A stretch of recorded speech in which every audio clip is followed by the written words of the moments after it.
A. Hakikat perencanaan. Pertama, definisi perencanaan pembelajaran.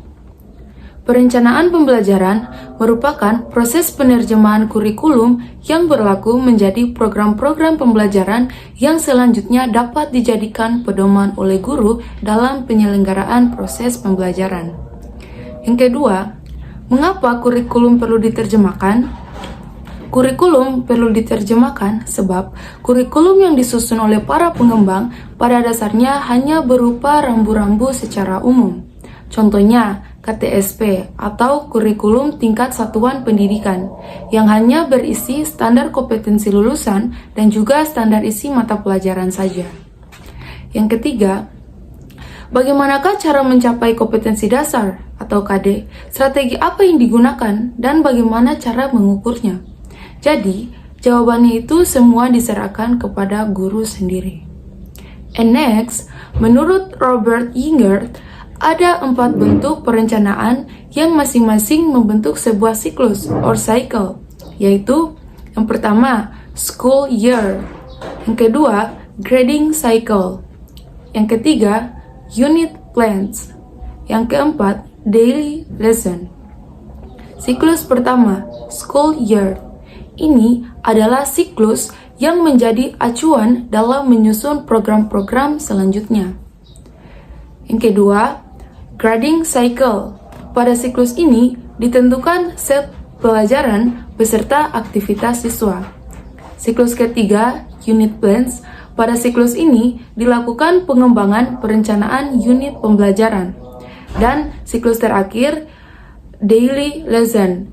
Di sini, keberhasilan pembelajaran dapat dilihat. Pengembangan program perencanaan. 2. Perencanaan program tahunan. Program tahunan adalah rencana penetapan alokasi waktu 1 tahun ajaran untuk mencapai tujuan standar kompetensi dan kompetensi dasar yang telah ditetapkan. Penerapan alokasi waktu diperlukan agar seluruh kompetensi dasar yang ada dalam kurikulum seluruhnya dapat dicapai oleh siswa. Tujuan penyusunan program tahunan adalah untuk menata materi secara logis dan sistematis. Langkah-langkah penyusunan program tahunan. A. Lihat berapa jam alokasi waktu untuk setiap mata pelajaran dalam seminggu dalam struktur kurikulum seperti yang telah ditetapkan pemerintah. B. Analisis berapa minggu efektif dalam setiap semester seperti yang telah ditetapkan. Yang ketiga, rencana program semester. Rencana program semester ini merupakan penjabaran dari program tahunan. Kalau program tahunan itu disusun untuk menentukan jumlah jam yang diperlukan untuk mencapai kompetensi dasar, maka dalam program semester diarahkan untuk menjawab minggu keberapa atau kapan pembelajaran untuk mencapai kompetensi dasar itu dilakukan. Kemudian rencana program semester ini berisikan garis-garis besar mengenai hal-hal yang hendak dilaksanakan dan yang akan dicapai dalam satu semester tersebut. Berikutnya, format program semester. Dari format program semester yang ada di layar, tampak jelas bahwa program semester ini pada dasarnya sebagai penjabaran dari program tahunan. Kemudian cara pengisian format program semester tersebut, yang pertama, tentukan standar kompetensi dan kompetensi dasar yang ingin dicapai.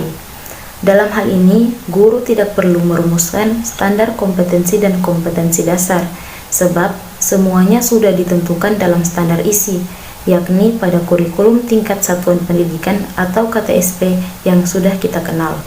Kecuali kalau kita memang diharuskan merumuskan standar kompetensi dan kompetensi dasar sendiri, misalnya dalam merumuskan kurikulum muatan lokal atau biasa yang kita kenal dengan MULOK.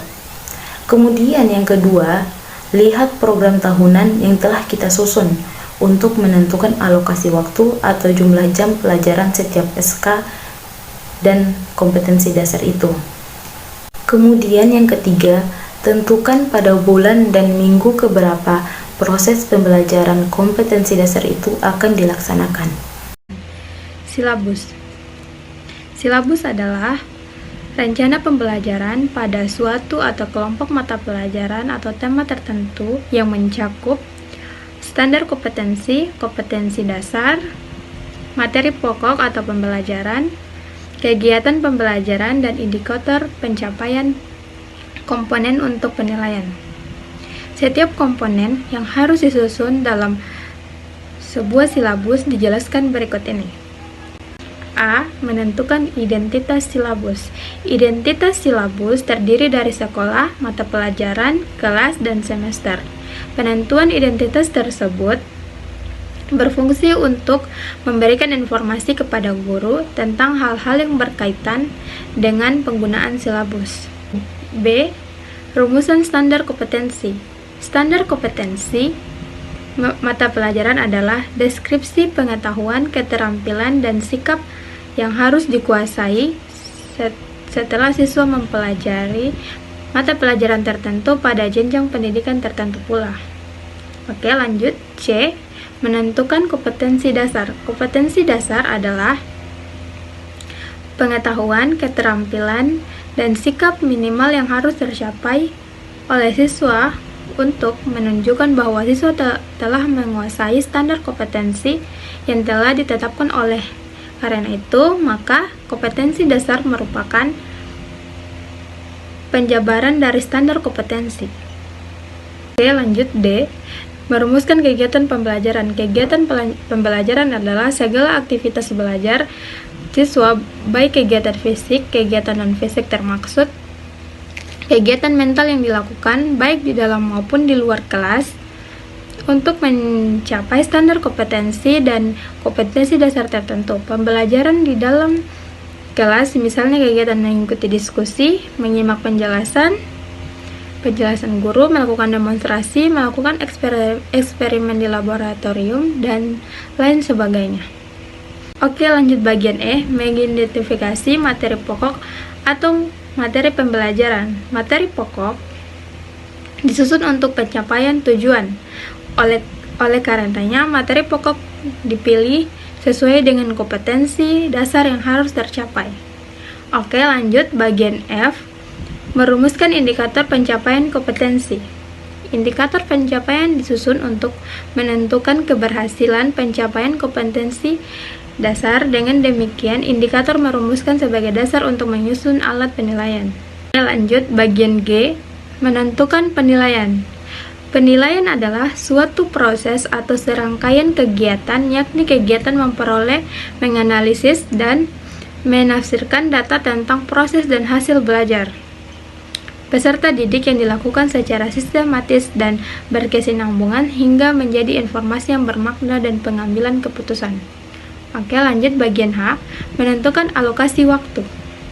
Menentukan alokasi waktu pada setiap kompetensi dasar didasarkan kepada jumlah minggu efektif dan alokasi waktu mata pelajaran per minggu dengan mempertimbangkan jumlah kompetensi dasar, keluasan, kedalaman, tingkat kesulitan, dan tingkat kepentingan kompetensi dasar.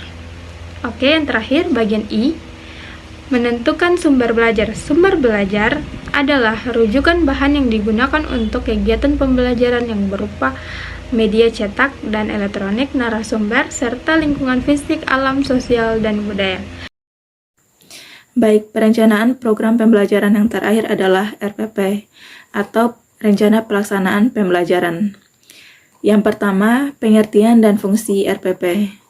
Rencana Pelaksanaan Pembelajaran atau disingkat RPP adalah program perencanaan yang disusun sebagai pedoman pelaksanaan pembelajaran untuk setiap kegiatan proses pembelajaran. Jadi, RPP ini adalah pegangan seorang guru dalam mengajar di dalam kelas. Pada dasarnya, RPP ini adalah pengembangan dari silabus.